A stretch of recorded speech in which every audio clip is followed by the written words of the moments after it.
আসমান ফেটে যায়, প্রথম আসমান ভেদ কইরা দ্বিতীয় আসমান ভেদ কইরা খালি উপরের দিকে উঠতেছে। কাসেম নানুতুবি রহমাতুল্লাহ আলাইহি বুড়ারে ডেকে বলে, কিরে বুড়া, কি এত ব্যথা তোর কলিজার মধ্যে, কি এত মায়া তোর কলিজার মধ্যে? বলে, জানি না হুজুর, আমার নামাজ আজকে কাতারের সাথে মিলাইলাম না, কলিজায় জামাত আজকে মাওলার সাথে মিলাই তারলাম না। বলে, তাহলে এই ব্যথা তোর, তাহলে আমার সমস্ত জিন্দিগির ইবাদত তুই রয়ে যা, তোর এই ব্যথাটা, এই ওঠার শব্দ আহটা আমারে দিয়া দে।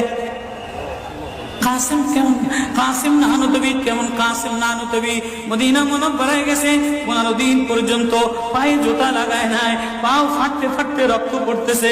হুজুর আপনি জুতা লাগান না কা? আমার নবী মদিনা মুনাওয়ারায় শোয়া, আমার নবী মদিনা মুনাওয়ারায় কোন জায়গায় বসছে, কোন জায়গায় দাঁড়াইছে, আমি কেমনে জুতা পায়ে দিয়া হাঁটি? কাসেম নানুতুবি কেমন মদিনা মুনাওয়ারায় 15 দিন পরে বলে, আমার একটু বাইরে লয়ে যাও। হুজুর মদিনা থেকে এত তারা